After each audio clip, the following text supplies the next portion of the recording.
I know as a Black queer man, if I saw this show when I was in my teens, I would have felt seen in a way. How are you? I'm good. This all feels like thrilling because we get to celebrate this thing we made a year ago. I know. Yeah. Honestly, I want to say first off, congratulations on the show. I can't wait for everybody to see the way you depicted LaTroy because it's just incredible. You did such a good job. That a crime? You recognize him? Eric is set in the 1980s, a time of significant social and political change for the LGBTQ community. How does Eric address these issues, and did you find there to be any parallels with some of the problems that still exist in society today? It's a real gift that Abby Morgan has given us in a period piece that addresses so many of these issues.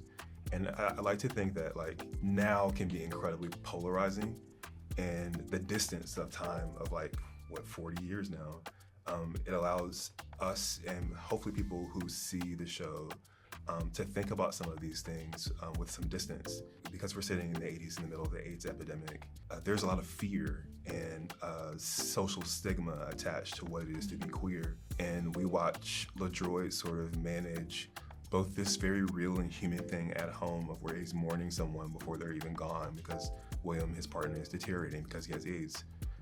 But we're also watching him manage a life in which he has to compartmentalize, and that it is only safe for him to fully engage those feelings and thoughts when he's at home.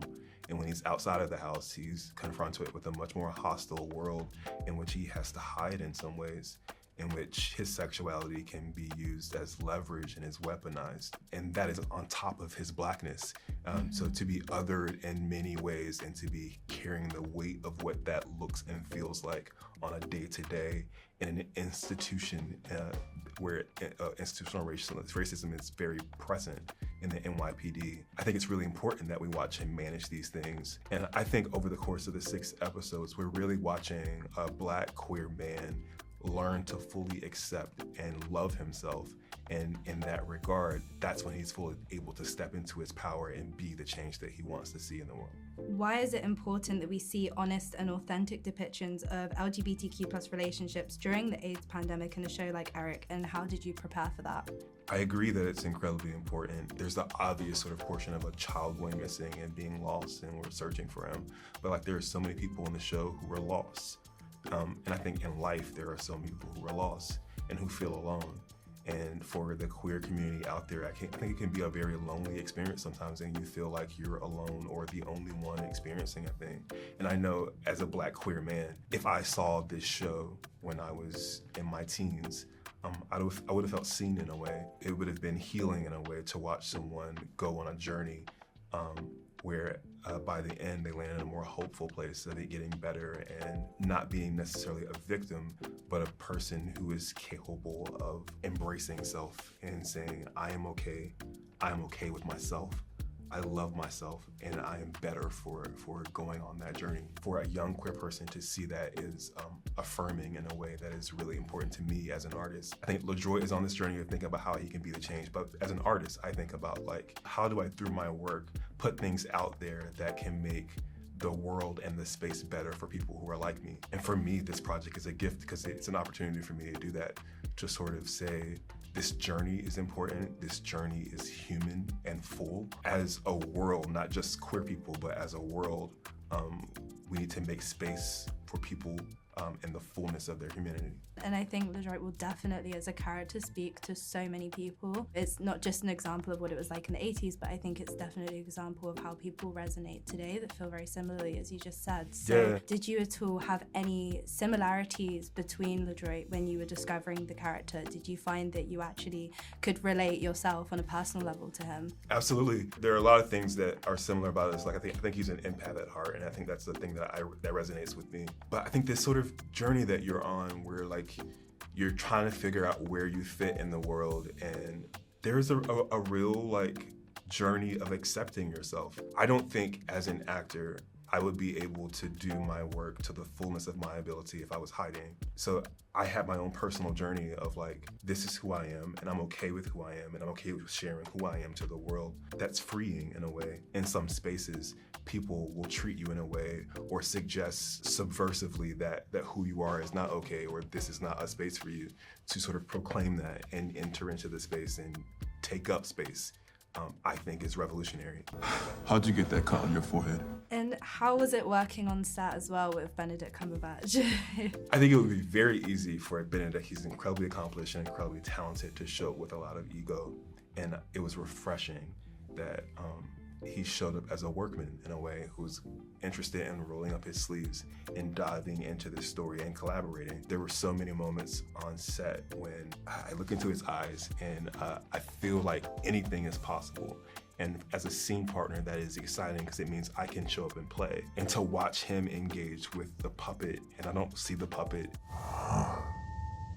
just as an audience member, it's intriguing to watch, but then as a person who's playing off of that, it just gives me a lot of things to react to and a lot of ways of keeping the scenes alive. Ultimately, at the end of the day, we're all sort of telling human stories and unpacking what it is to be human. And in a way, holding up the mirror to like the world and life and saying, this is us. Either this is what we look like, this is what we look like now, or how far we come, or how far we think we've come, but in some ways that's an illusion. And having a scene partner who is so eager and willing to dive in makes that incredibly exciting. Benedict Cumberbatch's character Vincent, are there any similarities between him and the Drake? Because I think it's interesting how you say that it's two completely different experiences in a way, but there's also a lot of parallels. Yeah, I think there very much are some parallels. I mean, there are some clear differences in terms of what their personal histories are and like what they're walking through the world with, and in some cases what privileges they're walking in the world with. They're both on a journey in which they start the story in some ways lost for so many characters, but specifically for these two men who are walking parallel journeys of like on the discovery of self. As they sort of step into the next chapter of that discovery, they free themselves from some of the shackles of like carrying around the baggage of yesteryear. Cassie. You're losing it, buddy. Who are you talking to? You blew it. Now he knows you're Looney Tunes. Similarly to what you've just said there, Eric delves into the psychological impact of a child's disappearance on a family. How did you approach this emotional intensity needed for the show?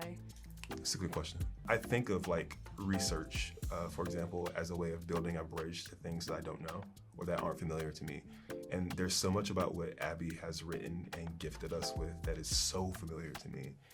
So I feel like my task over the course of the 5 to 6 months that we shot the show was not necessarily about like building a bridge to something I don't know, but how do I open in a way that I allow myself to be vulnerable and available to all that this man is going through, and to be honest and portray what people like him in the 80s would have been carrying and managing in as honest way as I can, which sometimes is scary because like it's not comfortable to be feeling in that way in public all the time. But as an artist, it's thrilling. I sort of lean into those sort of scary moments as an opportunity to stretch and challenge myself. It's just been a gift to get to wrestle with that stuff, to share a Black queer experience in LaJoy's specific heart with hopefully the world. How did you collaborate with the show's creators, writers, and directors to ensure that an authentic and respectful portrayal of LGBTQ+ issues and characters in this historical context? That word collaboration has been very present in my mind, both when we're working on it and when we're sort of talking and celebrating the work that we've completed.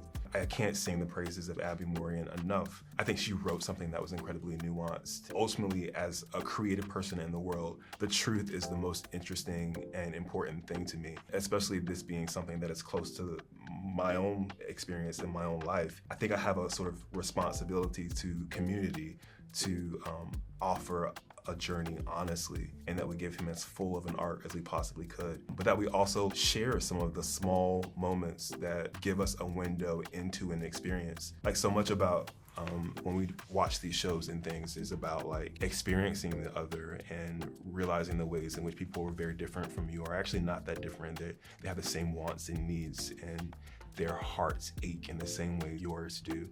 Absolutely. Thank you so much. Thank you. Great questions. Thank you so much.